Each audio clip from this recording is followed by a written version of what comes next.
د هغې نه بعد یې ورور سوال کړی د هغه ده چې یو سړی ځوان هلک دی او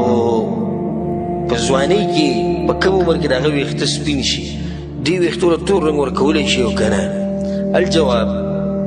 جابر بن عبدالله رضی الله عنهما وایي په صحیح مسلم کې دا حدیث دی وی اوتي بأبي قحافة يوم فتح مكة ورأسه ولحيته كالثغامة بياضا ابو قحافة برسول الله پسې راوستی شو ابو قحافة څوک دی ابو بکر صدیق رضی پلار دی خپل نوم یې څه دی عثمان دا د ابو بکر صدیق رضی پلار دی او د ابو بکر صدیق خپل نوم څه دی عبدالله زوی د عثمان خو د زوی مشهور په ابو بکر دی او پلار مشهور په ابو قحافه دی نو ځکه ډېر خلکو ته خپل نومونه نه دي معلوم ابو قحافه راوستی شو په رسول پسې د فتح مکې په موقع باندې او د سر د ویښتې او د ګیرې د ویښتې تک سپین یو پکې هم تور ویښته نه ناول خو رسول صلی دا وی ابو بکر صدیق ته وی ابو بکر موږ ته به ویلي موږ به تللی سړی مشر دی هغه نه رسول الله پسې به راځي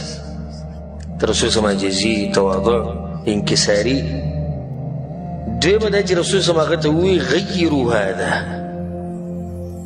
دا بوډاوالی دا بدل کوي بشی هر شی باندې چې بدلوئ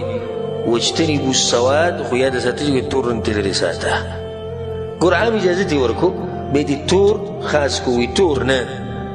دغه شان یو حدیث کې درجه عبدالله بن عباس نو روایت ته امام احمد بن حنبل رحمه الله راوړی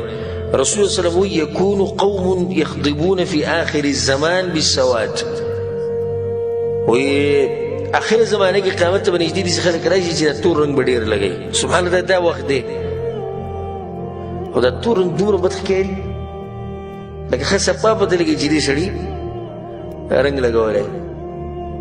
نو پته چې څوک پې دوکه کوي هسې ورته کېدي ځان خوشحالوي شیشه کې ورته ګوري ځان خوشحالوي چې وینا لا یې ځوانې په دې څوک نه ځوانېږي الټه دا تور رنګ چې کم قدرتي او کم دا چې لګوي دې دواړو کې ځمکه او اسمان فرق دی بیا هغه ویښونه چې کله سپین شي زر نو د هغې بیا بل شم بد ښکاري بیا هغه ښه صفا پته لګي چې رنګ یې ورکړی رسول صلی الله علیه وسلم آخر زمانه کې به داسې خلک پیدا چې به ګیرې تورئ که حواصل الحمام لکه د کوترو د ججوري نه دغه شان به ښکاري لا یریحون رائحة الجنة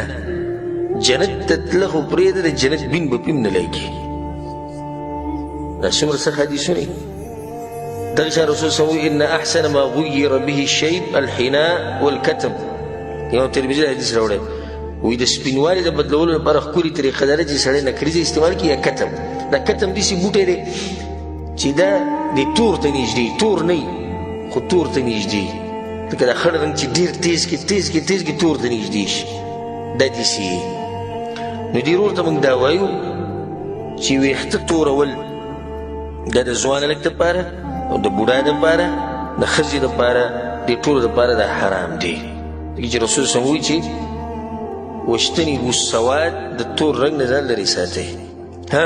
که د تور رنګ سره بل رنګ مکس کی او هغه به تور پاتې نه شي نو بیا صحیح ده به پکې هېڅ حرج نشته خو چې تور رنګ د بل رنګ سره مکس کی ښه نن سبا د والعیاذ بالله د بعض هلکانو هسې برایانه هلکان دي او د جنکو د انګریزانو ته کتلي نوي طریقې شروع کړي نیم ویښته قاشقاشي رنګ کې نیم ویښته ژیړ رنګ کې او نیمې زیړ کړي سپین کړي نیمې سره کړي لیدلي دي که نه وي نو دا اتفاق العلماء حرام کار دی که دې کې تور رنګ شته نو خو دا کار حرام دی دې راځي چې دا د مسلمانانو طریقه نه دا طریقه په اصل کې د چا ده دا د یهود او د نصاراو طریقه ده والله اعلم